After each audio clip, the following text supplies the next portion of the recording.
Why is Turkey's military operating in Syria?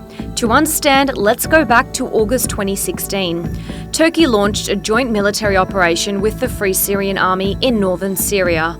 The PKK and its Syrian affiliates, YPG, were working towards linking their two self-proclaimed autonomous regions right at Turkey's doorstep.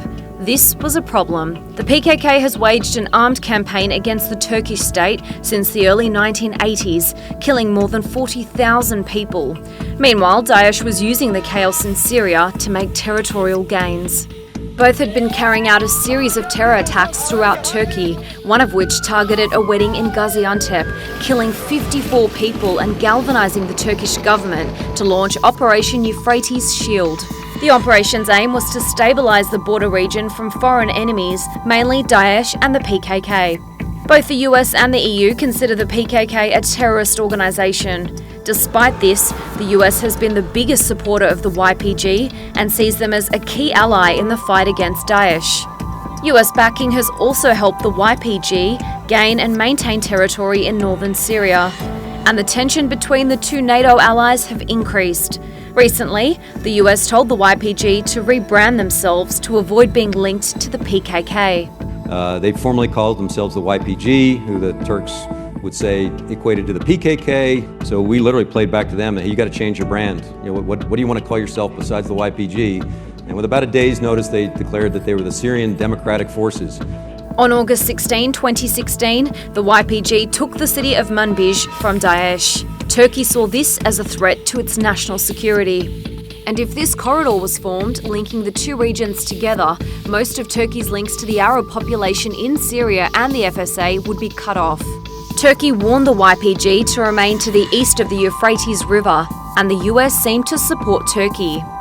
We have made it absolutely clear to the elements that were part of the Syrian Democratic Forces, the YPG that participated, that they must move back across the river. They cannot, will not, and under no circumstances get American support if they do not keep that commitment, period. But neither the US or the YPG kept their promises. That's when Turkey entered Syria. They cleared their northern border from Daesh and cut off their access.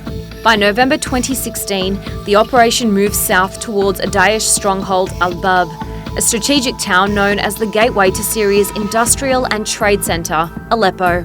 The YPG was also working to clear Al-Bab during the same period. By February 23rd, the FSA, backed by Turkey, liberated the city, and the YPG was prevented from linking up in northeastern and northwestern Syria. Then something else happened. The Syrian regime coordinated with Russia and created an unofficial buffer zone in order to keep Turkey away from the YPG. Since then, the YPG have used the regime-controlled south as a bridge between their cantons. Operation Euphrates Shield came to an end on March 29. Yani Fırat Kalkanı bitmiştir. Bundan sonra ihtiyaç olması halinde yapılabilecek bir hareketi artık başka bir isimle anılacak. Since then, thousands of Syrians have been able to return to their hometowns, liberated from Daesh, via the corridor which Turkey has maintained. And Turkey is signalling a new operation at the west of Syria's border. What will Turkey's next step be?